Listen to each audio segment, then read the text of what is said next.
Welcome to the Fighting on Film podcast, the podcast all about classic and obscure war movies, from the Normandy landings to the days of chivalry and swords. If it's been captured on film, we're going to try and cover it. I'm Robbie of RM Military History. I'm Matthew Moss of Historical Firearms and the Armourer's Bench.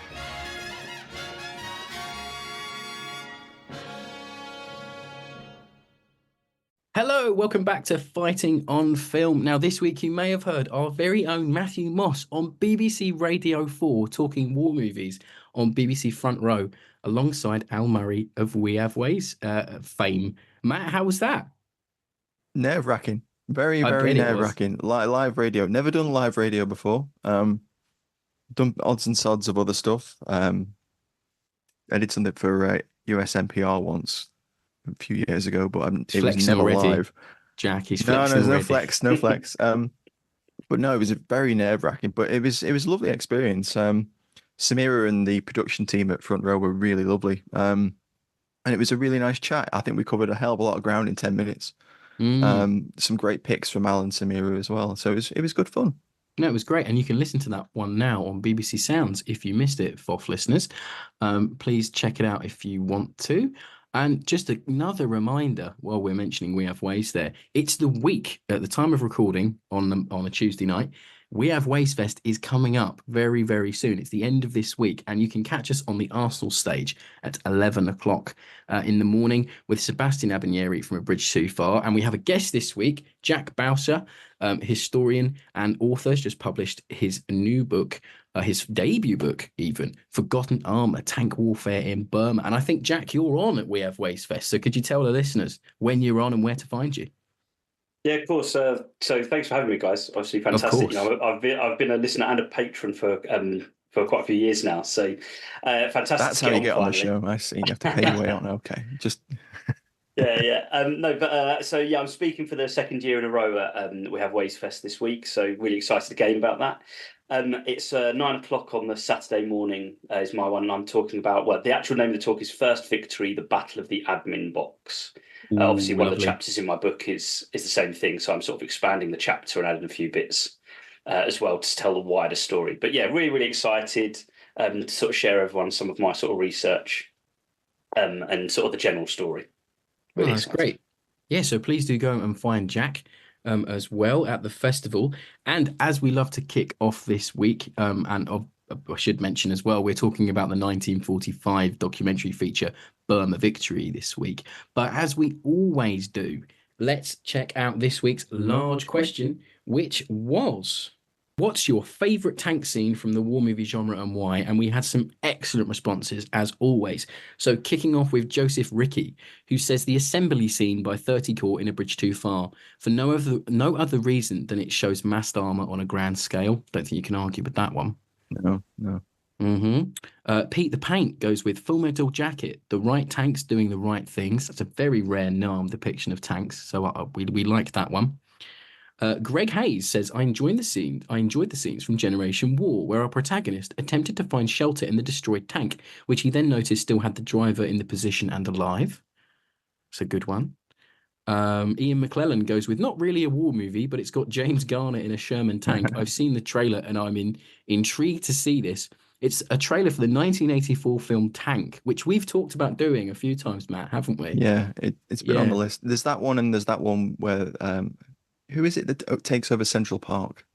We talked about doing that one. Tommy Lee Jones. That's it. Yeah, we talked about doing that one as well. These weird films that are essentially war movies, but not war movies. Yeah, they're. I think the Park one with Tommy Lee Jones is like a Vietnam one, isn't it? Like a Vietnam sort of like a PTSD film. And then Tank with James Garner. Something happens with his boy, and the sheriff's mean or something. So he takes a Sherman tank from the college and just goes on a rampage. It's the Killdozer guy's favorite film. It's Killdozer, but with a Sherman. Next we have Brian Williams, who says Courage Under Fire, Denzel Washington leading a line of Abraham tanks in the Iraqi front line, which who doesn't love Denzel? Now we have our very own Matthew Moss, who goes with the Panzer scene from April 9th. So good. One of your all-time favourites, Matthew. It is. Then we have the Sophisticats Review, who says the end of Civil War, where Abrams screeches in and takes out the White House guard room, and the battle is on. He puts on in caps. Very cool that. We have Dan Davis, who says two curveballs. War Machine on BBC, not quite, it sits in the war movie slot, but an epic of filmography. And another is Warriors on the BBC. Definitely not a movie, but an incredible armor-based bit of film. I agree with that one. Not a tank, but we'll let that slide. Yeah, I was going to say that's got tracks. I mean, it's the eternal debate. What makes a tank a tank? Oh, let's not get into this. It's a box on tracks. There we go. That'll annoy everybody. And rounding out for this week, we'll go with Big Dave. And I think this one might be controversial to some. He says The Whole of Fury, best war film I've seen, and I'm not particularly interested in the Second World War. Ooh. I like Fury too. I can't deny it's a good film. Yeah, I like the film as an adventure, but like there are issues with the tank fighting, which I do think is an issue with the film. I agree. One of the last mid-budget war films to ever come out, really. So it's a very special thing. But we had we had some mentions for Bridge Too Far. We had some mentions for Kelly's Heroes. But Jack, seeing as you're our guest, what's your favourite tank? So some honourable mentions. So my curveball one would be GoldenEye, simply because it's hilarious. Well, maybe not hilarious, but like just the coolness of the suited Pierce Brosnan sliding that tank, whichever T-72 or whichever one it is, sliding that through whichever one, sliding that across St. Petersburg intersection or whatever you want to call it. Like honestly, like I've always loved that. That's always been a favourite. So and the fact that same tank then turns up in an episode of Red Dwarf when Crichton comes out of the lake in one of the games they're playing. It's the same tank, apparently, according to the internet. That's wild. But I do love Kelly's Heroes. Again, similar to Fury, I suppose. There's not really anything accurate about any of it, but you know, the scene of them coming out the tunnel is just a classic.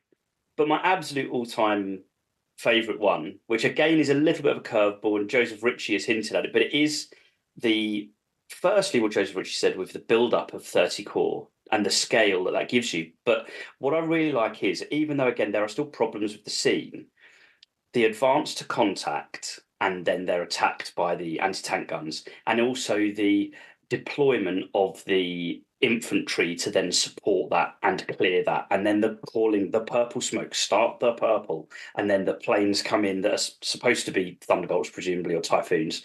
They then come in and they actually then bomb the tree line, and it's the pyrotechnics of it. The 25-pounder bit immediately before that as well. Just the whole thing is the one that shows, and again, you know, what James Holland would call big war. It's that three-dimensional nature of the fighting. It's the artillery being called in, the air, the infantry supporting the army once they've come into contact. One of the other honourable mentions was the tank scene that someone mentioned with Full Metal Jacket, because the use of the telephone begins in Burma, and it's there that they start putting them on the back of Lend-Lease, Lees and Grants, or Lees first. That's where they start putting them on, because you don't have the same need for it in other theatres at that stage of the war. You know, it's the desert where it's coming in. The infantry is not close enough to the tanks, and the need for that same level of contact. But in Burma, it's the British that are asking the Americans to put them on the back, but due to what they're doing in 1943, trying to find a solution to the problem of Japanese bunkers. So I enjoy seeing that scene as well, and it's filmed not far from where I grew up as well. Because I'm a Kent boy, like I know you're down there now, aren't you, Robbie? Yeah. I'm exiled to Wales at the moment, but here I am. Matt, what about you, buddy? As mentioned, April 9th, it's towards the end of the film, actually. And there's a great sequence where the bicycle platoon has fallen back on one of the further I say inland, but further into Denmark towns, and they encounter a motorcycle sidecar Hotchkiss 20mm gun, which the Danes had a fair number of. And they're setting up a position, and then out of nowhere a Panzer I appears, and it's unstoppable. It's the Panzer Menace. It's as Blacker once said, it's the Panzerstuka Menace, and it just rolls straight through the the cart that they've put across the road, and they have nothing to answer it. Although if the 20mm had engaged it properly, it probably would have been more than a match for it. But it's just, I love the fact that it's the quintessential tank versus infantry scene, but it's with possibly the smallest German infantry tank imaginable. But at that point in the war, 1940, very difficult to combat if you haven't got the right weapons at hand. Yeah. And it just highlights that difficulty that infantry have always had with combating armor, despite the fact that the Panzer I gets, eclipsed within 18 months, and by the end of the war, it just looks like a toy compared to things like the Tiger and the King Tiger and Panther. Mm. So it's a fascinating little scene, and it replicates the actual action quite nicely as well, because they took really careful detail. They took lots of original photographs of the actual town during the actual invasion, and tried to recreate little sequences and scenes. So it's a really great film. We do need to cover it, and I say this every year, and then we go, yeah, we'll do it in April, and we always forget. It's because the April 9th hasn't coincided with a Wednesday yet, so we need to wait. Yeah, You so know, we we'll be need here forever. we need the April 9th solstice to occur and the We planets to do. align before we do it. Yeah, Yeah. we do, definitely. For me, it has to be, and if you're a fan of the show, you'll already know. Nine Men, 1943, when the lads are getting stuck in with the Italians, and it's all gone hand to hand, and the Crusaders turn up and they crest that dune. Grown men cry. I cry when I see that. It's just one of the eternal scenes from 40s British war movie cinema for me. It's so good. You get to see inside a Crusader when they're firing the 2-pounder. It's just such a fantastic little tank scene. It is. And with Nine Men, it's just punching above its weight at every moment, that movie. So it's when you see the Crusaders, because you know they're going to win. The Italians haven't Probably got the most anything. successful operation those Crusaders took part in. Probably, yeah. I'm surprised they didn't break down before they got there. They might have done. It's pushed over that dune. Yeah, pushed over. Probably a production team pushing it over. Yeah, but no, that was great. Thanks everyone for your tank scenes. Because I think it's going to be quite a tank heavy episode this week. But getting back to the film in hand, Matt, I believe you're on cast. Interesting for a cast for a documentary, but apparently you've dug something up. It's tricky. This is tricky, this one, because we were trying to decide who the narrator is, and that's really the only cast of this film. Mm. And there was a bit of back and forth, and Rob thought it might be Leo again, and I kind of agree. And I thought, Because he did Desert Victory, Victory, didn't he? He did. That does sound like a lot like Gen. Well, they're a trilogy, aren't they? The Victory films. Yeah, Desert Victory, Tunisian Victory, and then obviously Burma Victory.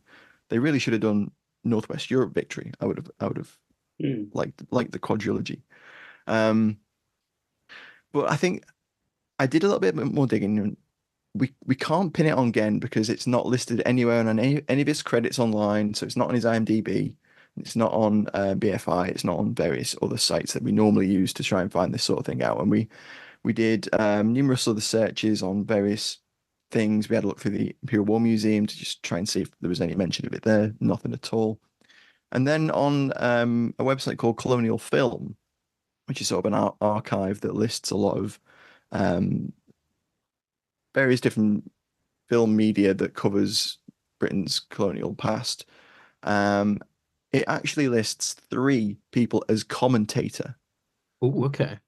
So I was like, oh, commentator. I mean, is that someone who perhaps added to the script of the voiceover and tried and like shaped the kind of narrative around through the documentary? And then I looked up the names on there, and they are not people that would have added to the narrative of this. The first one is Ivan Brandt, who an actor. He appeared in Korda's 1936 adaptation of H.G. Wells's The Shape of Things to Come. He also appeared in 1939's The Lion Has Wings, which is an RAF film. And Miss Grant Goes to the Door in 1940. Wow. Yeah, Rob's face lit up then. Off gold there, folks. Absolute. The very beginning of FOF. Anyway, if you haven't listened to that episode, go back and cringe at It's like episode 3, isn't it? Yeah. We recorded that episode first as well. That was the first thing we ever recorded. Yes, so that's technically FOF episode 1. Yeah. Yeah.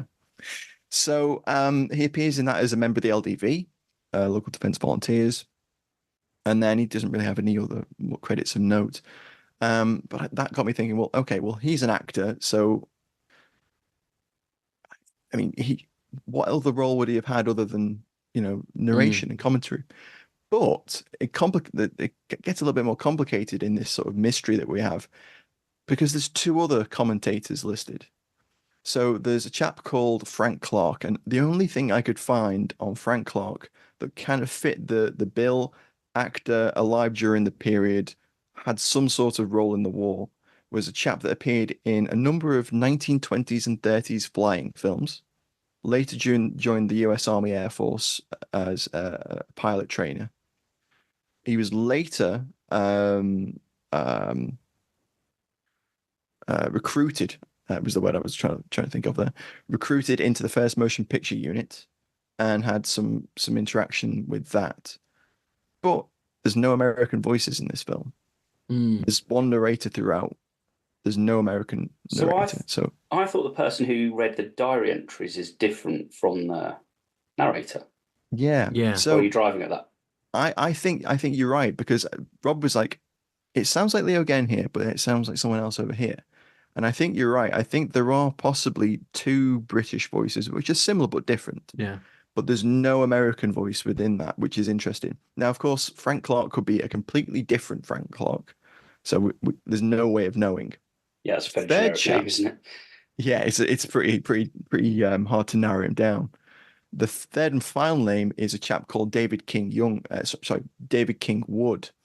And he did lots of theatre, and he was also in the Quatermass Experiment in 1955, which I have to mention. Good Lord, amazing! I didn't think you'd pull a Quatermass reference. Not for an episode where Jack's come on to talk about tanks in the Far East. No, you wouldn't imagine it, would you?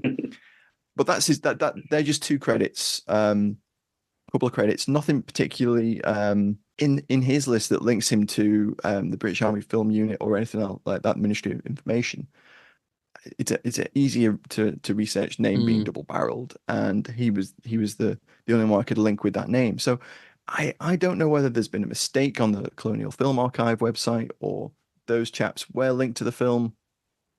Bit of a mystery. So for the narrator this week, it could be Leo again, or it could be these three random chaps that I've just listed. We don't know, because there's no credits at the end. No, there isn't. There's a couple that I managed to pull from, but there are those scenes in the middle that is the scene where the Japanese in the wood, in the trees, are trying to rile up. And I wonder if it's those chaps doing the voiceover during those sequences. It could be. So hard to say. There's no American in there either, though. There's no American in that section. There's no American in the beginning vignette that's in there as well. They might be able to, if they can put on an accent. Yeah, That's true. Yeah, I couldn't imagine the budget would have been huge for this. No. During the war. Right. So, I mean, well done, Matt, for getting something from cast, because fascinating. There are probably at least two other cast we should mention. Bill Slim. Slim and Mountbatten. Yeah, of course, yeah. Play themselves. Yeah. With their impressive speaking roles. Without a doubt, yeah. It was interesting, though. I found the way that, especially in the Slim scene, where he is very, very natural, and then whoever the other guy that was talking to him was Brigadier. so wooden. It's as if someone's got a Webley trained on them. Say the lines now, So no, that's very, very true, Jack. No, we should mention Bill Slim and Lord Mountbatten. But no, I'm on production this week, and it's quite interesting, this one, as we don't cover a lot of documentary features, but when we do, there's some gems in there. So this was directed by Roy Bolting, who often co-directed with his brother John. Roy served in the tank regiment during the Second World War, which I think's quite ironic for this episode with Jack joining us. Then he worked for the Army Film Unit, the AFPU. He worked on 1943's Desert Victory, albeit he was uncredited, 1944's Tunisian Victory, and some post-war war features, including Sailor of the King and Seagulls over Sorrento. So quite a jobbing, proper jobber director here. And then it was a project. This movie was driven by Lord Mountbatten, Supreme Allied Commander, Southeast Asia Command, or SEAC. It was originally going to be an Anglo-US production, but neither party could agree on an emphasis for the film. So the Americans made their own documentary. The British wanted to concentrate on the drive southwards to liberate Burma. The Americans, anxious not to be seen to be participating in the restoration of the British Empire, wanted to emphasize the building of the Lido Road and then drive northwards to relieve the Chinese. In the end, they chose their separate narratives, and the Americans produced the Stillwell Road. So that's why we have two similar-ish, Far East documentaries around this time. It was written. Well, I assume that there's some sort of script for those narrative parts. Was written by Frank Harvey of the AFPU, and then he became a screenwriter. He wrote the scripts for 1959's The 39 Steps, Private's Progress, and The True Glory. The music was composed by Alan Rawsthorne, British composer, who some soundtracks on some absolute kingpins of the genre: The Captive Heart, School for Secrets, The Cruel Sea, and The Man Who Never Was. That's quite a repertoire there. Then it was produced, obviously, by the British Army Film Unit with footage taken from British, Indian, and American combat cameramen of SEAC. So it's all documentary footage shot at the time. There's a couple of recreations, but even those recreations could have men that were serving. I just think that's something that you'd probably do. I don't think you'd pay for actors in those scenes. I think you just grab some chaps that are around. I think you can see that as well from it. Yeah. And also the fact you can tell how contemporary it is, because it's not like when you see a more recent film cutting in, or even say The Cruel Sea, when it cuts in footage, you can tell by the film quality. Yeah, the film stock doesn't change. Yeah, because it's the same film stock. So yeah, of course. So it is very, very seamless. No, it is. It really works. It doesn't take anything out of it, I think, as well. So it's released in 1945 theatrically in the UK, then in 1948 in the US, and it received its UK TV premiere in 2020, but it was released on TV in the US in 1949. So I think probably out of all of the Victory films, this one is probably the most obscure, but you can watch it today. You can buy the DVD on Amazon, but you can also view this one. It's how we watched it for the show on the IWM website. And it is there for everyone to watch completely free. So I have a retro review for us this week from the New York Times from April 2nd, 1949. I'll read you a passage. A stunning graphic documentary called Burma Victory opened yesterday at the Squire. It is unglamorous and as thrilling as it is unpretentious. In Burma Victory, some highly intelligent editing has given suspenseful unity to one of the most intricate and sprawling campaigns of the war. And here, as in the other memorable documentaries, the all-seeing eye of the camera focuses not on the uniform, but on the fighter within. The entire range of the campaign has been encompassed crisply and unforgettably from the opening scene, when two homesick, rain-soaked guerrillas comment on a travel folder, to the closing sequence when a wireless operator quietly transcribes the news of the Nagasaki bombing and the surrender. A restrained documentary and an imaginative musical score are helpful, but the producers mercifully have been content to let the action speak for itself, and it does this magnificently. I think there's quite a lot to be said for that review. Actually, it's quite a good review for it. I think it quite gets to the heart of it. No, I think it's one of the most positive reviews we've had for weeks. I think one of the things I liked was in that opening moment was the fact that they set up, a joke. It's Ealing Productions, so obviously they go on to make their the comedies in the 50s, and they set it up with these two guys in a tent, and they're reading like a brochure, a travel brochure, and it's like these golden and white pagodas, the hot weather, the white sand beaches, the Burmese women in beautiful clothes. And then the guy looks out of the tent flap, and then it's blowing an absolute gale of a monsoon outside. And then the pair of them are just basically what the hell is going on? This is not the Burma that we've been sold. Yeah, it's very British humour. I do really like that opening.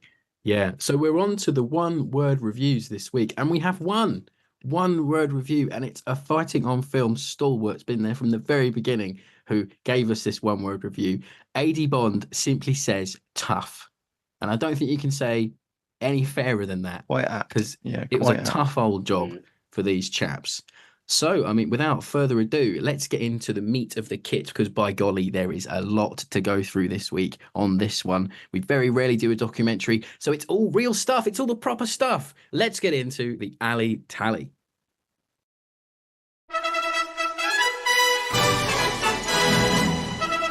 It's time for Ali Tally on Fighting on Film. This is 5 to Alpha. Contact now. Agreed. 852-676. Approximately 4 tanks and 10 APCs moving directly towards the wood. I'm observing, over. Hello, Sunray. Fighting on Film has partnered up with warfaremedia.net to give our listeners exclusive discounts on a range of high-resolution Cold War adverts, propaganda, and recruitment posters. From blowpipes to nuclear threats to weapon schematics, Warfare Media has you covered. Visit warfaremedia.net today and use the code FOF20 at checkout for 20% off high-quality Cold War posters. I repeat, FOF20 at checkout. Over. Roger, out to you and take action now. Send us SITREP as soon as possible. Over. Jack, you're our guest, and I've got a pretty sneaking suspicion that you're going to be talking about Piats this week. Am I correct? Slouch hats, right? I mean, we did. Sorry, I did see the Piat.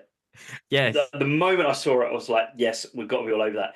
Firing into the cave, which is, genuinely that's something that happens quite a lot. It's what it mostly gets used for, to be honest, the Piat, collapsing cave entrances, that sort of thing.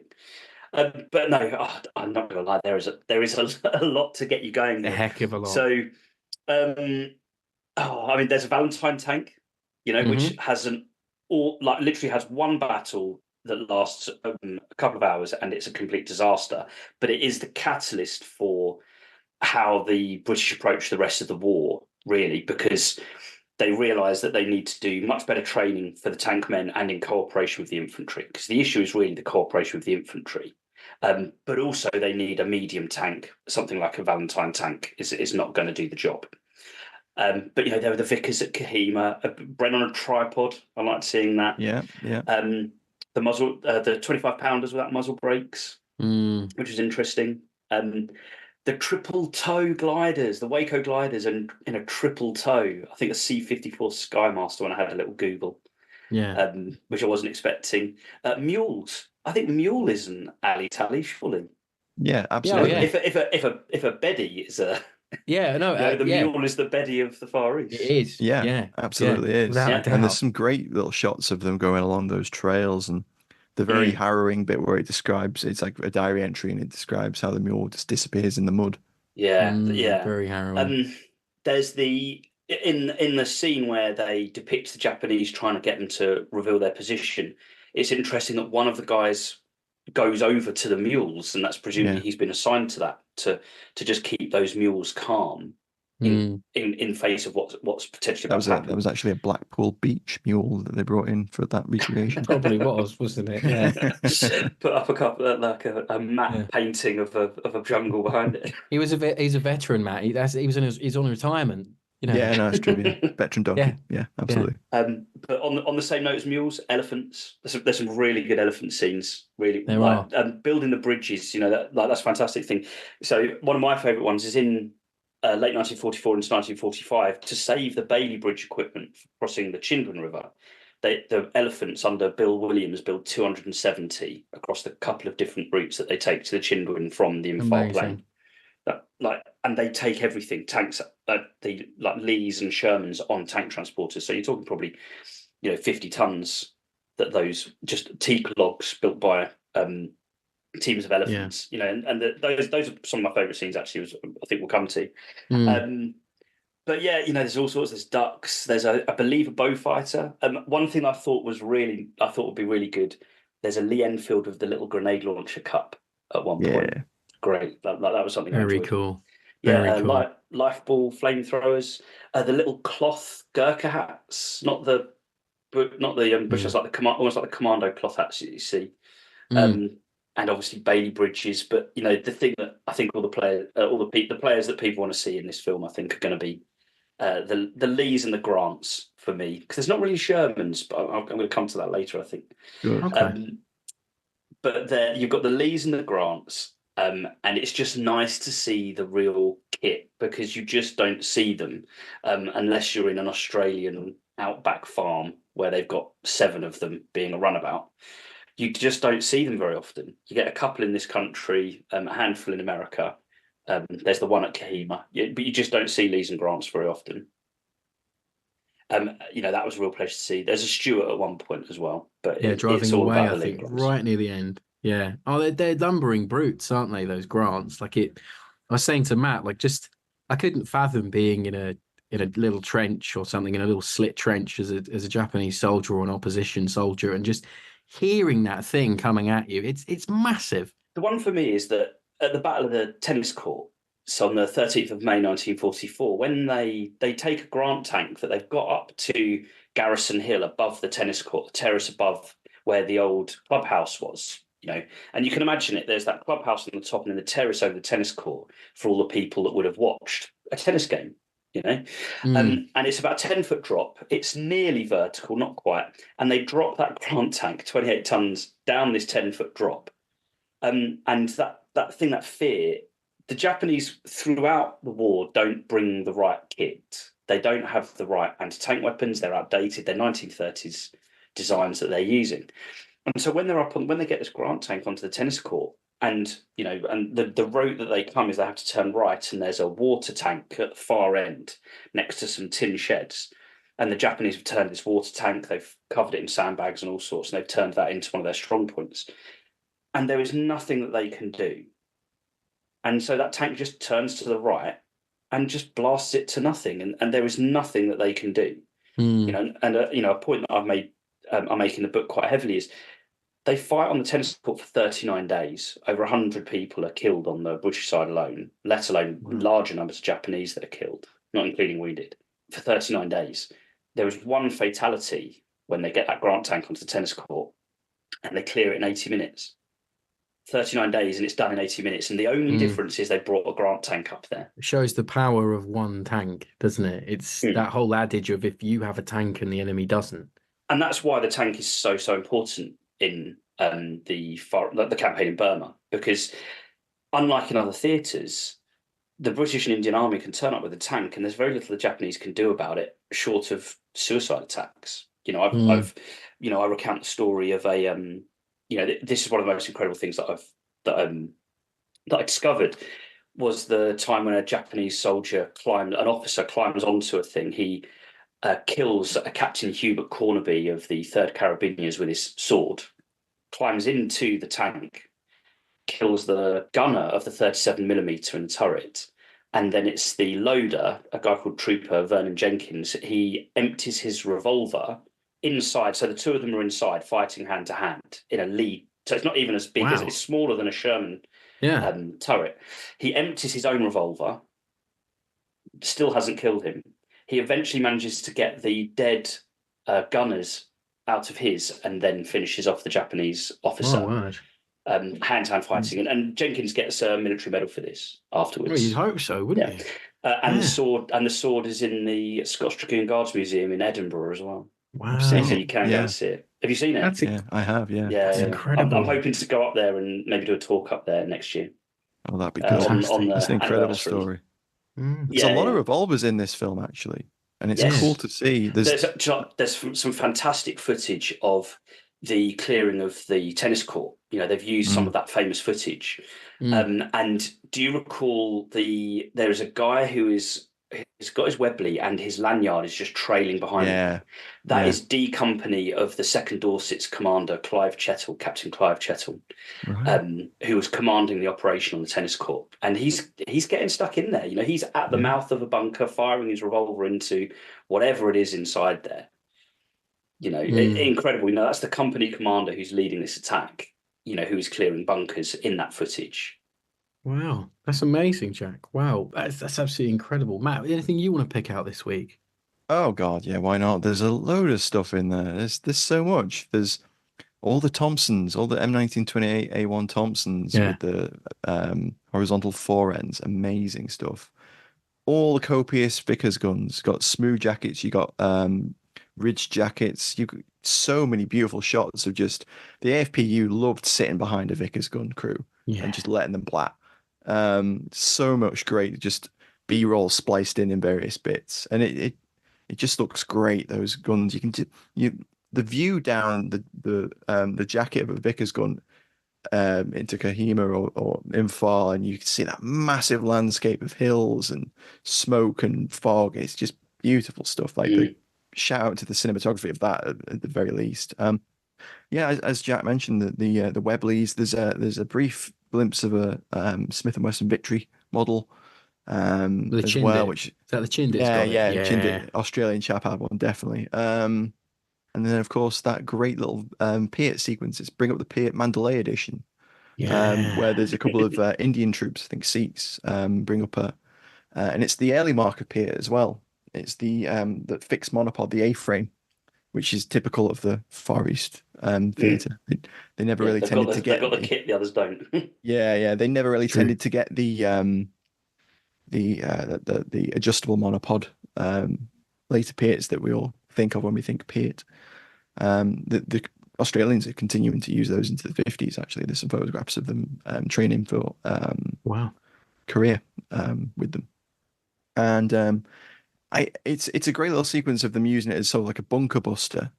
But when I wrote my book about the Piat, I read a number of really interesting reports where they tested it against various different mock-ups of Japanese earthwork, and there was a number of Australian reports that had done this. They built earthworks and they fired various different weapons at it, buoys, bazookas, and the Piat. And they found that because the round is a high explosive anti-tank round, which is it's kind of like a shape charge in that once it hits it, a cone explodes and it punches through the armor. It wasn't great for being used against earthworks and that sort of thing. Whereas normally you'd want something like a high explosive round, which is solid, which is, I'm sure Jack will talk about that later when he comes onto the tanks, and that they're all bunker busting and infantry support. But as you can see from the film, that did not stop them using the Piat in that role, because any explosion is a good explosion when you're infantry.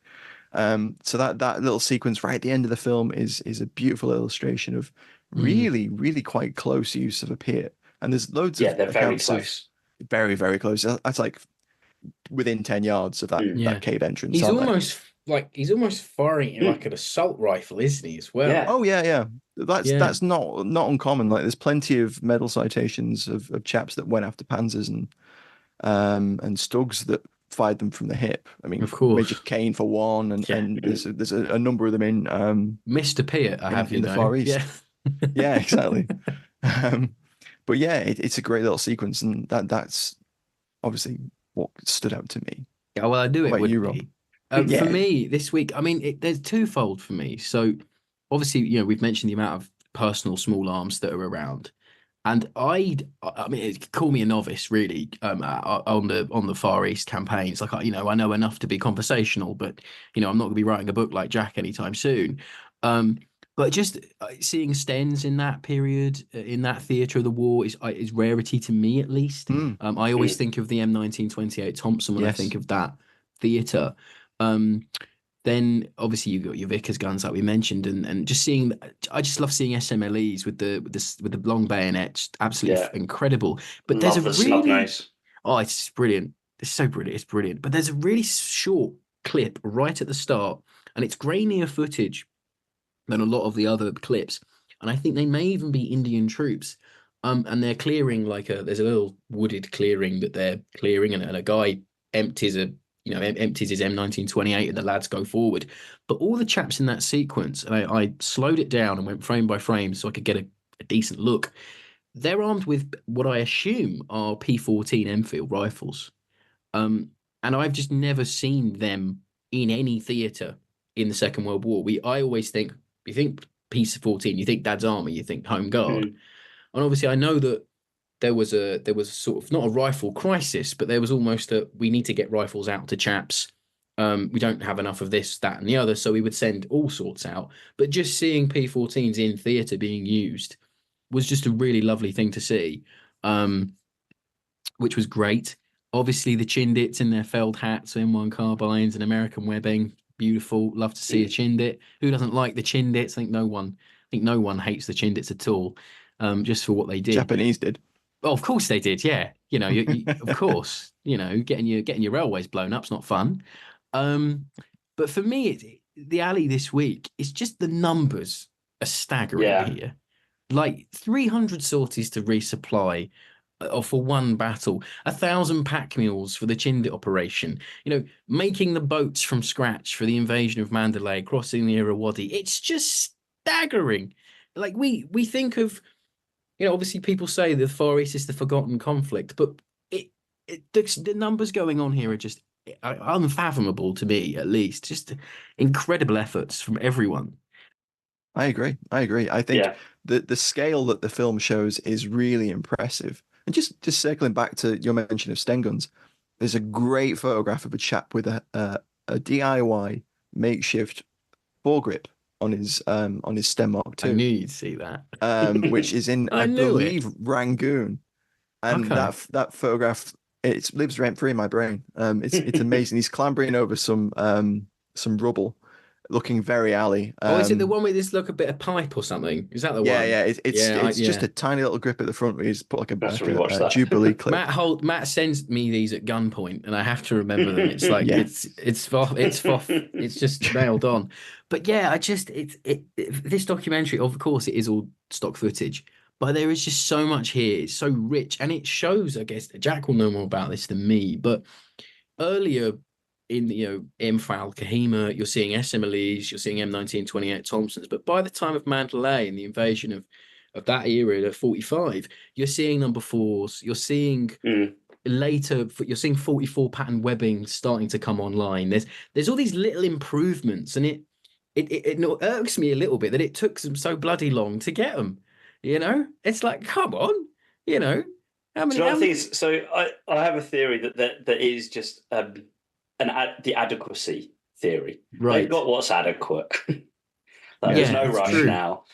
They've got what's adequate for what they need. Although, we say that the Lee Grant configuration, whichever of the two tanks it is the perfect one for the nature of this fighting, because your 75mm is doing your bunker busting, and then you've got your Brownings and your 37mm for close protection, the canister shot out of the 37mm, for example. And so actually you can fight from multiple different directions in a way that you can't necessarily with, say, a Sherman. Yeah, it's true, actually. Yeah, I didn't think about that. And the nature of that close fighting and the large crew as well, because that's another thing. The larger crew is better.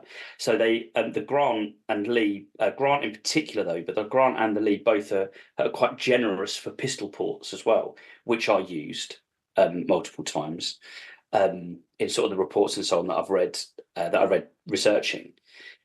So it has its place. It's like the Lee Grant tank needed to go through a difficult time in the desert and Ghazala to then find its home in the Far Eastern campaign, because it came to it just found its home. It was just in the right place at the right time, and so there's no rush, and that's why you get at Mandalay they're still using Lee tanks, though typically. A lot of them are the same Lee tanks that the 3rd Carabiniers, for example, were using at Imphal. And I mean, by the time the race to Rangoon and 3rd Carabiniers are being sent down the Irrawaddy Valley, so not direct for Rangoon, they're actually the kind of a diversion / trying to stop any more reinforcements crossing from Arakan into the central part of Burma. They're using the same ones still into mid to late 1945 or mid 1945. Wow. And the barrels are practically smooth, and they're almost useless by the end. The comments of one of the guys I follow in the book, Malcolm Connolly. I think he struggled quite a bit with the fact that they were not the ones going for Rangoon, because his memoir changes in tone after Mandalay, where he feels a bit useless, and the men are a bit fed up. Right. But he comments on the fact that the guns, when they started at Imphal, the 75mm were so accurate, they could fire, once they'd got their eye in, they could fire into the aperture of a bunker quite easily. But they really struggled by mid-1945 because they've just not got the spares. They've just not got to be replacing those barrels. That's incredible. Again, just I didn't know that the same leads went all the way through. I think there's something beautiful about that, really. Seeing the job all the way through is just incredible. So I think we'll leave the alley tally there for this week because we have some very good Patreon questions coming up for Jack, which we'll learn a hell of a lot more about tank warfare in Burma from those. But I think we should get onto our favourite scenes. Jack, as you're a guest yet again, please kick us off with your favourite scene. So I want to be a little bit controversial, actually. Could we include a couple of things we don't like? Of course, you can do what you like. Before we go in. It's your episode. You can do what the heck you want. There are some issues with the narrative that is presented here. So one thing that that you mentioned is the Chindits. They do, for good morale reasons, although by 1945 you don't necessarily need those reasons. True. The myth of the documentary does swallow the Chindit myth and overplays it. It also, I think, slightly overplays Merrill's Marauders and the Chinese role. I think one thing it forgets is Merrill's Marauder are 3,000 men. It's a brigade in an army group thing, and yet the documentary treats it as if it's like one of the major pushes. It's not. But actually, it's what's missing. Okay, the big thing that's missing is Mektila. So they massively do Mandalay, and I think the reason for that is people in England have heard of Mandalay, and Britain have heard of Mandalay. They don't know Mektila. And the thing is, the attack on Mandalay is a diversion to a degree. The real movement is actually 200 miles south at this town called Mektila, which is the supply hub. So all of the Japanese supplies that are coming either from the railway line from Thailand, or some of it's coming through the port at Rangoon, they're travelling up to Mektila and then going out from Mektila to the various different detachments that are on the Irrawaddy and up at Mandalay and so on. And Slim's genius is attack Mektila, and then the Japanese will have to counterattack you, and then you destroy them using your tanks, your artillery, your air power. So the Mandalay fight is an interesting fight, because it's really the only one where there's fighting in a city, really. I mean, there is a Mektila, but it lost a couple of days. But in particular, the fort, which is an 1850s fort that has been built, Fort Dufferin, that's in Mandalay.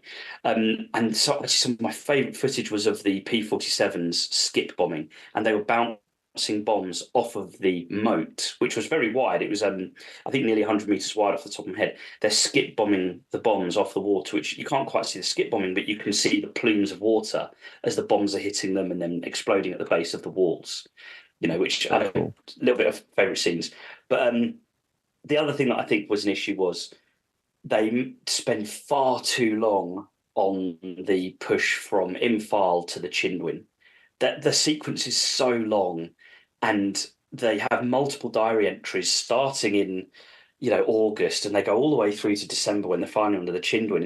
It's like a 15-minute sequence. And I think this is where that myth. So this is a big deal in my book. The myth of Burma is that it's just monsoon and jungle and all this stuff. That journey down the Kabul Valley and the Myitha Valley and going down to the Chindwin that they do is the only time in the war where there's really significant fighting in the monsoon, because most of the time the monsoon is used to rest and recharge and operational pause. You don't fight in the monsoon. It's too difficult. You don't bother with it. And so they include the sequence that's 15 odd minutes. It's nearly a quarter of the whole documentary. But the second problem with it is obviously there's all those scenes about, the jitter raids with, that we talked about, where they're all getting ready for the Japanese who are taunting them and so on. But the trouble is, the journey there and the Slim's entire plan since the beginning of 1944 is you get through the jungle. The jungle fighting is only a means to an end. The real fighting is, so 1944, the admin box, they choose to place their firepower on the opposite side of a paddy, so open ground. Okay, they're avoiding too much fighting in the jungle. The only fighting that takes place is to clear the Japanese off hills, and then you defend the paddy field. You have Slim withdraws his troops from the march on into Burma in 1944 to the Imphal plain, so he can fight on the plain. And then in 1945, he wants to fight on the Shwebo plain, but the Japanese withdraw from that to the far side of the Irrawaddy plain, the Irrawaddy River. And so he just changes the original plan to fight them on the Irrawaddy plain. The whole point is we are really, really good at fighting on these big open fields with infantry, armor, air power, and artillery. We just have to get through the jungle, and once we're through, then we do what we need to do, and we destroy the Japanese. And my big example of this in the film is how much fighting is in that sequence as they go down those valleys. There's barely any. There's the Jitterade scene, but is there any footage? No, because there's not really any fighting going on. It's a few patrols that hit each other in contact. There's one fight at one town, which is quite quickly won by the Lushai Brigade, which is an all-Indian brigade, one of the only ones, because normally there's a Gurkha, an Indian, and a British one in a brigade, a battalion in a brigade. This is all three are Indian brigade battalions in this brigade. So there's this one fight that's a significant fight, but it is one-sided. And there's no other real fighting, and that's why there's no footage for them to include. But they make a big deal of it because it fits the stereotype of that. Yeah. And I wonder if as well the AFPU, I guess, have got access to this footage, but they have over bosses over their head. They've got Mountbatten, SEAC to deal with. So it's like, I assume these narrative tweaks and things like that are purely because maybe they don't have the footage, but also they're having to answer to bosses who are going for the final edit or what Roy Bolton wants himself. Yeah. It fits the Chindit thing. It fits the Chindit story, and therefore that because that becomes the story of the Far East for a lot of people, and especially because by 1945 there are fewer and fewer British units involved. Slim actually withdraws the 2nd British Division, the 36th British Division, because they are more lavish on the supply scales. Okay. So he chooses to withdraw them. So there are still British battalions fighting, most famously the Borderers with George MacDonald Fraser. So there are British units fighting, and most of the tank units are British actually in one of the 2 tank brigades, although the one that does Mekatila is 2 Indian cavalry units. Interestingly, the 2 Indian cavalry units, one went to Pakistan and one went to India at the end of the war. It's like they chopped them up in half and then one gets each. But yeah, in terms of actual favourite scenes, I really sidetracked onto the fact that I was really annoyed that there were certain things missing that were actually really crucial. So my favourite scenes, I loved that bit with the skip bombing at Fort Dufferin. I did like the nighttime scene where they were doing it, but probably my favourite one has to be the building of the boats. The scene where they show how they're using the elephants to drag the ships down. The teak logs down, and then they're using all the stuff. They've set up these workshops on the banks of the rivers, and then there's that big they've obviously flown planes obviously flown over and taken some footage, and there's hundreds and hundreds of these boats on the it's like the Far East version of like showing you the drop zones at Arnhem. It's like a little bit like that. It's the scale, or even the Bainbridge scene. Yeah, of course. You're right. The scale of that is staggering. And I like how they make them into almost like miniature Higgins boats as well. But there's also like little dinghy type ones. There's all just make a boat. Do you know how to make a boat? Yes, make the boat. It doesn't matter what it looks like. Just make a boat. It's like you asked kids to draw a boat. Yeah, from memory. And that's what you end up with. Yeah, from memory. Yeah, definitely. Matt, what's your favourite scene? My favorite scene is the Chinese forces and the attack on Michelin, which I really enjoy because you get to see all the different kit they had. There's one chap with like a Mauser. There's some chaps with Springfields. There's some chaps with all sorts of different things. There's bazooka. Yeah, the bazooka's the bit I was coming to. So there's that great. Oh, sorry. That's not absolutely fine. It's great because it's almost Napoleonic where they're charging through this breach, and then there's a chap perched right on the top of this redoubt. And he's up there, and he's just got his bazooka, and he just pops over the top and fires. And they've ADR'd some bazooka sound over it, and it isn't too outlandish. It's just nice. And then it cuts to a guy like hammering away with a Thompson, and you're like, "Oh, that's nice." I just find that inclusion of the Chinese really fascinating because you don't see it very often. No, not. It's like the only Chinese footage I've ever seen. Like I think that might be it in terms of what I've ever seen. I think there's a brilliant film to be made one day of the 1942 retreat, because there are some fantastic scenes that include the Chinese 38th Division and Sun Yizhen, the one that commands them, because there are some really interesting scenes, and just there's some real drama there. that they could have. I mean, and again, this film didn't include 1942 very much. It quickly skips over. It all went wrong for the first year. Yeah, Very, very quickly right at the beginning and moves on. Yeah. But there's a brilliant story to be told there that would also include Chinese troops. No, I agree with 1942. you. I'd love to see a Massively. 1942 retreat film. Or in fact, Matthew, a piece of alley tally actually, I think, for that Chinese scene. Some of the German style field caps as well. Because Yeah, before the war, the Germans have the Chinese have bought German style helms as well, which they've they did. pinned at this Yeah. point. They bought all sorts of really interesting European kit, and you don't see too much of that by 1944, obviously, because it's like kind of been overtaken by Lend-Lease stuff and lovely 8mm Mauser Brens. We don't see any of those in this, which was a shame. No. I kept trying to spot one, but I didn't spot one. So I mean, me and Matt sort of lament at how overworked a Chinese quartermaster must have been dishing out all this ammo and different magazines and things. God. yeah, but a Ukrainian quartermaster would laugh at him.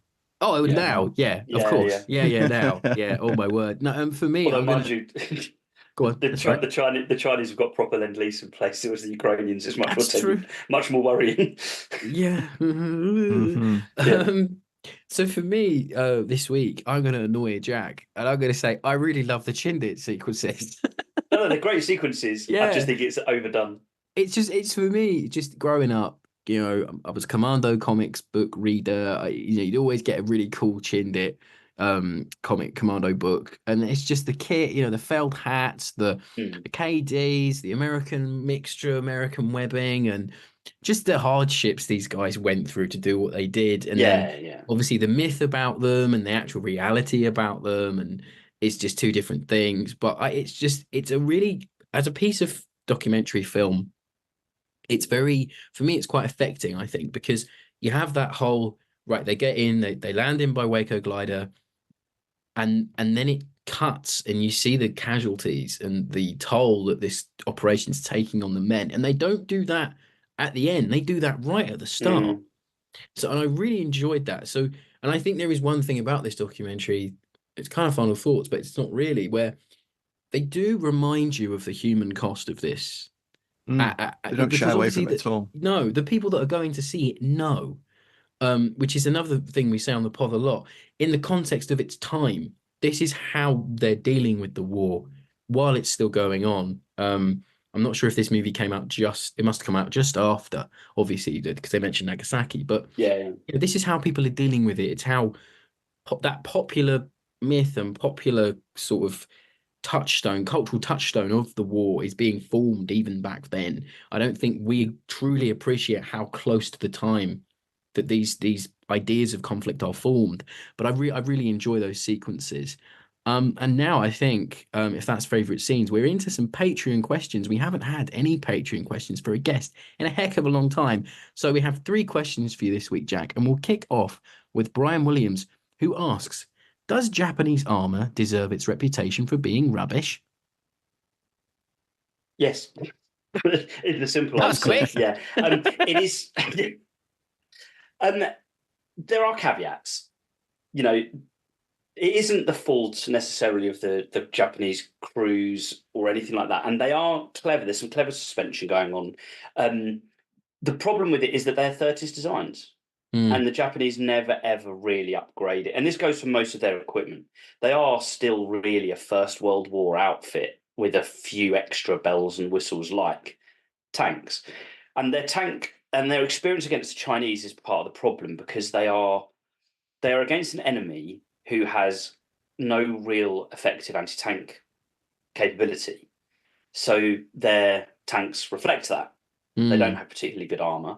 They don't have particularly powerful weapons for what they will come up against in the early 1940s, early mid-1940s. And so then you get kind of the problem in reverse. The reason why Lee's and Grant's work, and even Stuart's, because again, a Stuart tank is still quite effective. It is effective against Japanese armor in 1942. I mean, in fact, the Type 95 that they're using in 1942 is comparable to the Stuart tank. Right. So there's some parity there. But the trouble is, the only real battle where the Stuart tanks are the frontline fighting tank is in 1942. But after that, they upgrade to the M3 Lees, Grants, and then eventually the Shermans right at the end, via a quick detour to the Valentine, which is a disaster. And so the Japanese tanks, they stay still, whereas the British armour moves on and the Indian armour moves on. That's actually really the reason why they have that reputation. They were fine in the 30s for the enemy they faced. They couldn't respond, is probably fairer than say they didn't respond, they couldn't respond.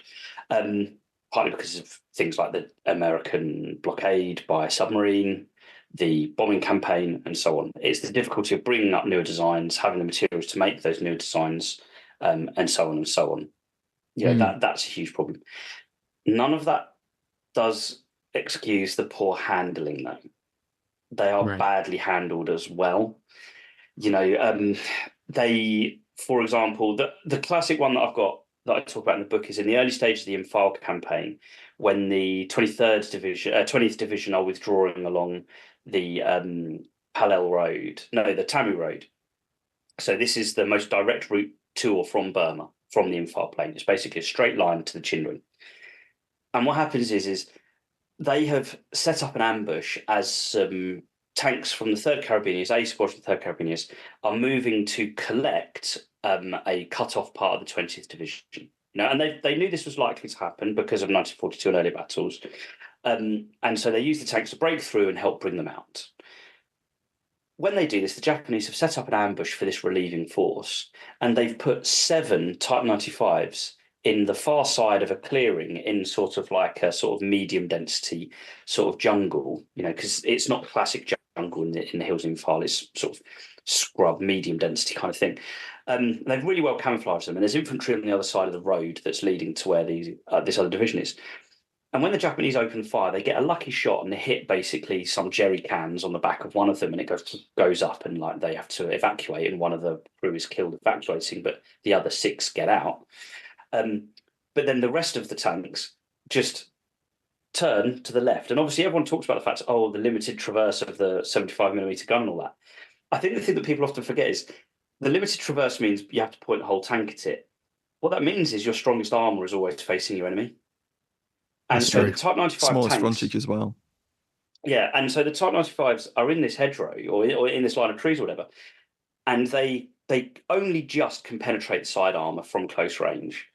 Now they've got the frontal armour, they definitely can't, and they just stay in place, and they're picked off one by one until the last one makes a bolt for it, and then gets they're shooting up the road after it as it's fleeing, running like this last tank that survived is running away from them, and it just manages to get round a corner before one of them, before they can get it.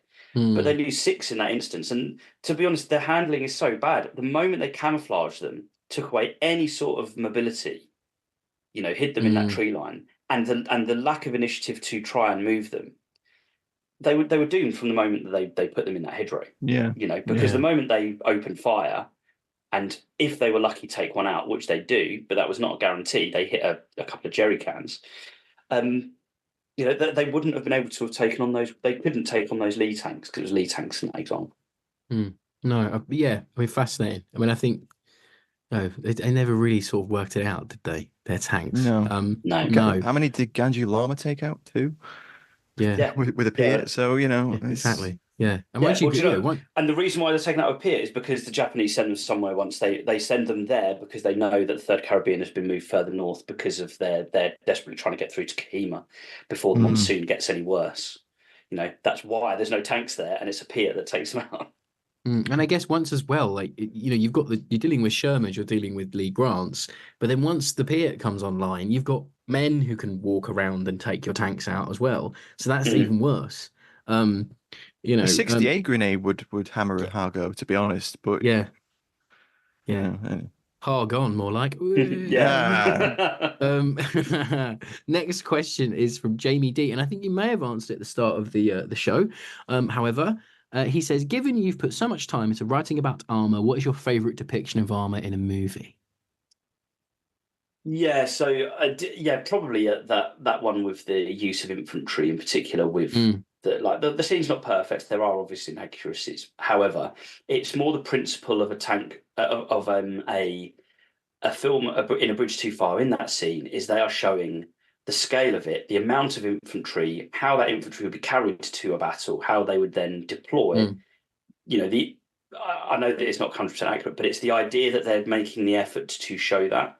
And so it's like an impression, an entertaining impression of what it would be like, rather than an accurate documentary. Nice, So I'd probably say that's my favourite.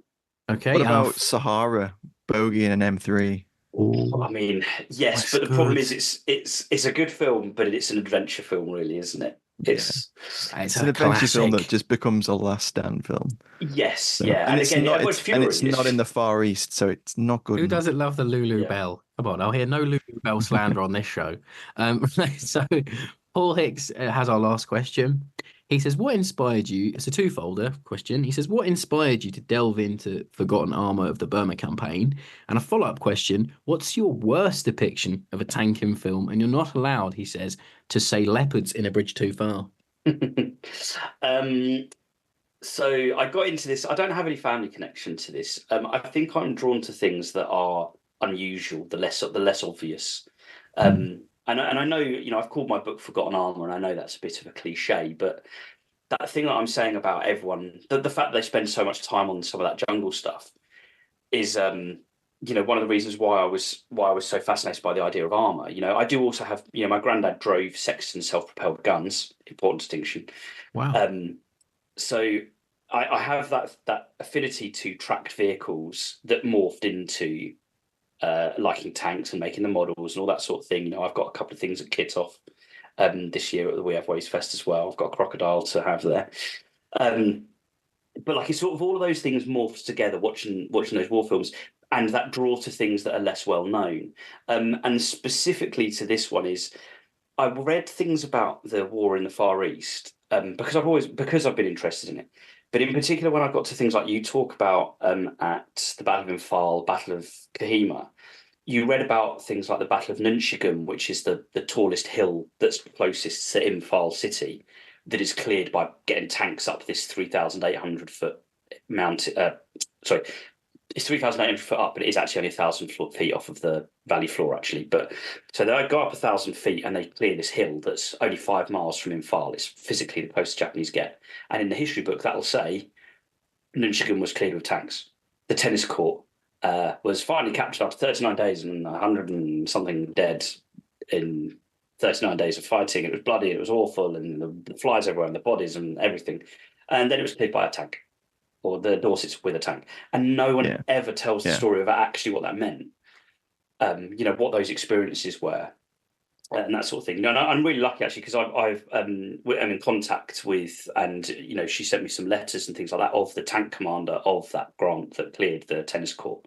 So I've got that extra thing. You know, and he's an amazing person. His name's Sergeant Jerry Waterhouse. He's the kind of person we should know as well as Major John Howard or John Frost or something like that. You know, what he does that day, why he's not awarded in any sort of way or anything like that. You know, it's travesty really in history. He's the kind of person I'd love to see, you know, properly recognised. Actually, Jerry Waterhouse for people. You know, tweet it. You know, make it a hashtag Jerry Waterhouse, hero of the tennis court. Hashtag Waterhouse. Yeah. And your worst depiction of tanks in a war film? I mean, it's hard not to say the leopard one, but considering I'm driving Paul to Warfest this year, because he doesn't live too far from me. Oh wow! It'll be a nightmare. Don't lose your spot on account of the Fighting on Film podcast. That'll be an awkward one, won't it? Yeah.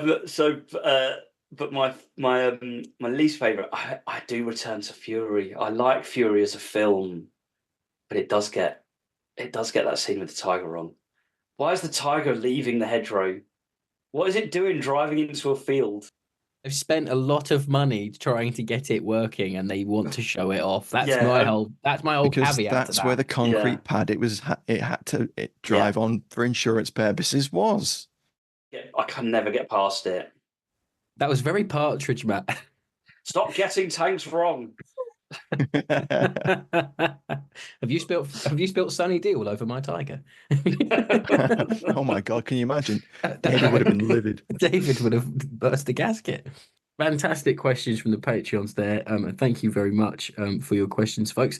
As we should always say, if you'd like to do more questions like that, folks, please do have a look at our Patreon. Helps keeps the mics on here at FOF HQ. And so I think we're into the last part of the episode, the final thoughts. Hello, I'm Al Murray, and you're listening to Fighting on Film, the world's #1 war film podcast. Jack, your final thoughts on Burma Victory? So it's a raw film, isn't it? And I don't mean that in a disparaging way. They really don't pull their punches at times, and I admire that. There are some reasonably graphic moments of Japanese dead in particular, but also things like you mentioned the Chindit scene, and they showed crashing gliders, and they're obviously the real footage of real gliders with real people inside crashing. And that moment of the person, they check someone under a blanket that's clearly a dead body. They're checking something, and again, I don't think you see that very often in films made this close to the war. And I think it's because it's slightly covered by that thing where it's a documentary, yes, but it has those dramatic elements. You don't have to go through a censor as much, I think, for a doc in that period. Yeah, definitely.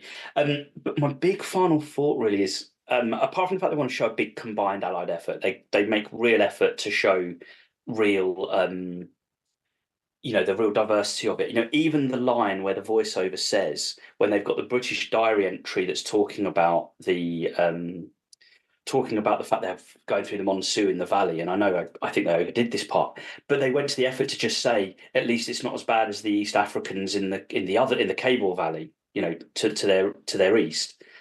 I just liked those little touches that they made sure they made that real effort to talk about every single, the stuff with the Chinese troops as well. I really, really appreciated that.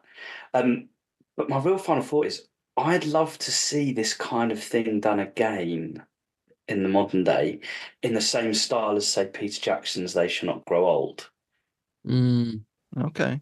But not so much with Peter Jackson's, where they just dubbed over the lip reading. Fine with that.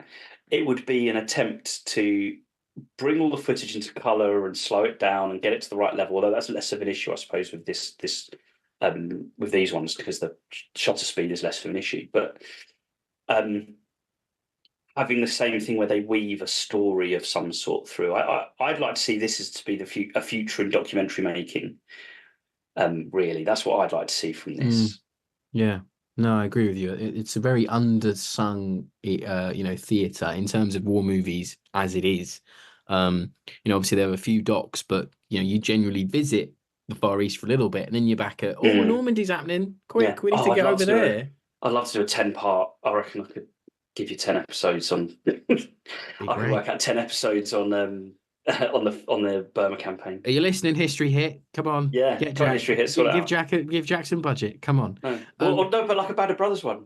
Okay. Can you imagine what if they pull out Tom Hanks? God, they always have a surprise visitor at We Have Ways Fest. Can you imagine if after his appearance on Rest of History they've dragged him to We Have Ways Fest? Yep. We'll be IPA'd up going, Tom. VIP. Tom, mate, we want an M4. We want to have him in box series, mate. We want Stephen Graham on a Bren gun. Make it happen. Yeah.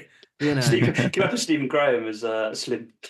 Dev Patel on a Piat. Get me Dev Patel on a Piat right now. Yes, boy. That's a shout. Boys, you're spoiling us. He'd play the Maharaja of Bundi's son, who was a tank commander in Proby's Horse in 1945. What a ref! We love it. Make it happen. He was flown out. His father died during the fighting in the race to Rangoon, and he was flown out in April 1945. Flown home, Saving Private Ryan style, because he's now the Maharaja of Bundi. Yeah, of course. Yeah. Matt, your final thoughts? For me, I can't criticize the film, although obviously Jack made a great point about You're allowed the narrative. To if you want. No, I shall not do that. No, my point being is Jack made a great point earlier about the narrative that it chose and the things that it missed out. But at the same time, there's so little representation of that campaign, either in documentary form or in actual cinematic fictional side of things as well. The documentary just manages to capture the essence of it, and it does have that grit, and it does have that massive scale, and it shows the huge undertaking that, 9 times out of 10, if you ask someone on the street, what do you think about the admin box? What do you think about the advance on Mandalay? They'll go, I don't know what the hell that is. Is that one of those 1950s Bob Hope movies, Advance on Mandalay? If you said admin box to most, they think you were talking about work. You know? Yeah. As Jack said, it's one of those theaters that really does book the whole. It's Forgotten isn't a cliche, and Forgotten Armour isn't a tongue-in-cheek reference. It's true. It is forgotten. And when you take it into context, it is.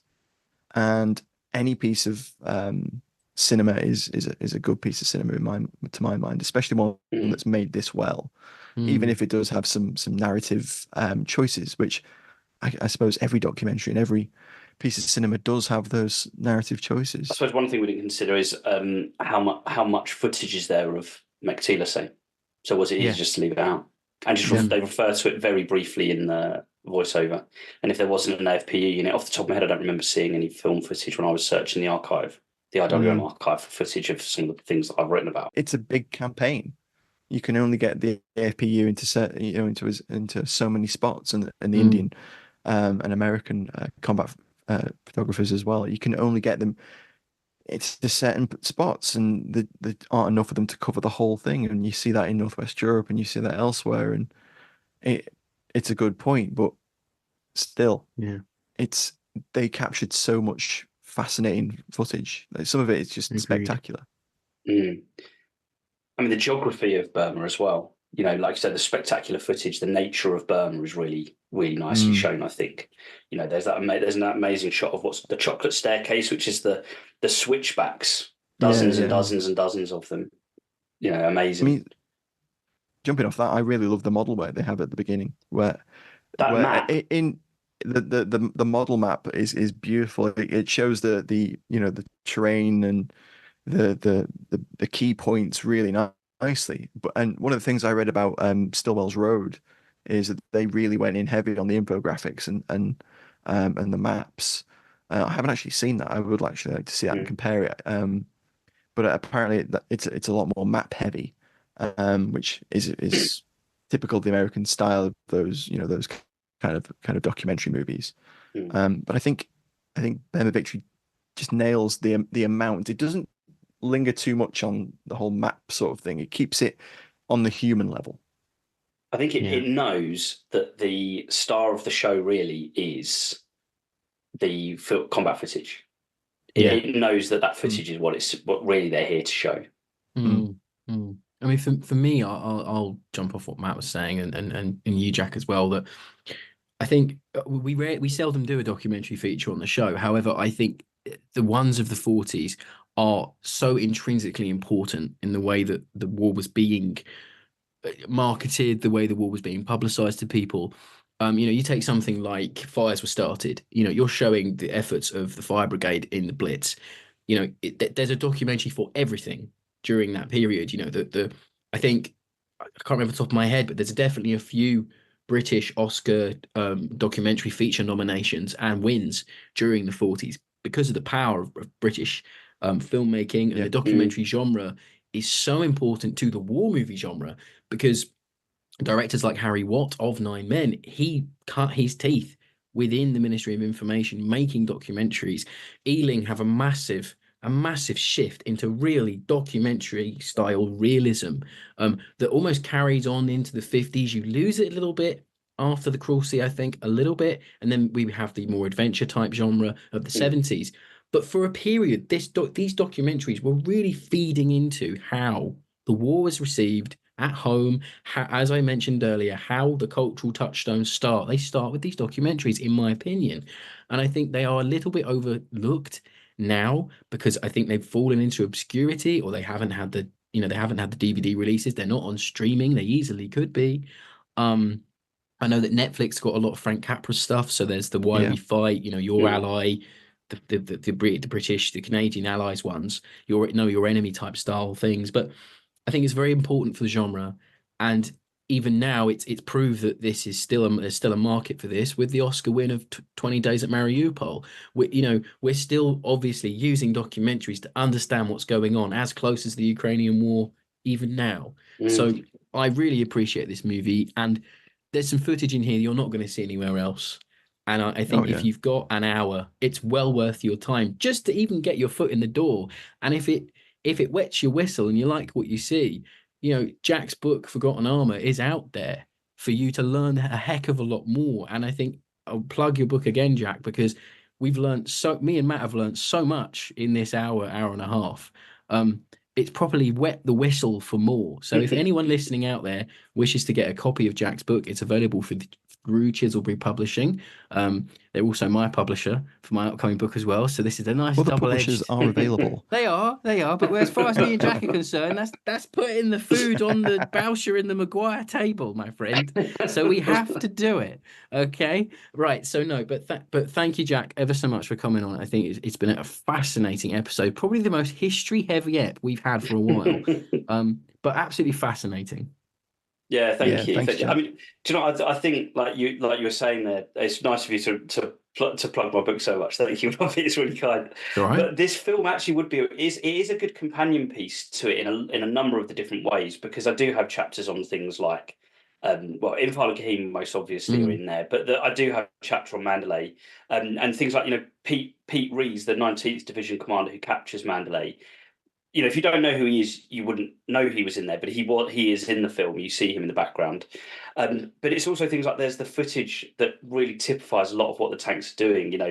This could have been one of my favourite scenes, but the one of things like the Lee tanks that are shooting across the valleys or up the valleys, and you can see the how elevated the guns are, how high up they're shooting, and they're sniping at Japanese positions with their 75mm guns.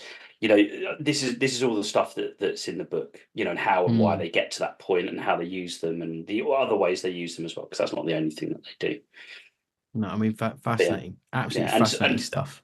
Yeah, and straight after my talk on Saturday, I'm doing signings there, so if people want to come and get their copy and come and get it signed as well, Coles are selling it, and I'll be happy to sign it if anyone wants to stop me as well. Well, there you have it, folks. You know where to get your copy at the weekend. If you're joining us at We Have Waste Fest, we'd love to say hello. Please do come and see us. And we've been fighting on film. 1945's Burma Victory is on the IWM archives. You've got no excuse if you want to go and see it. Jack, thanks again. Do remember to join us, to follow us on the socials, anything that you're using, Facebook, X, our YouTube channel as well. Please do go and subscribe and leave a review on Apple Pods, because we love to read them. And we'll catch you next week, where we'll be having a We Have Ways wind down episode, like we do every year. So do join us then, and thanks for joining us, everybody. Thanks, Jack. Thanks, everyone. Bye for now. Thank you for having me, guys. Thank you. No problem. Bye-bye.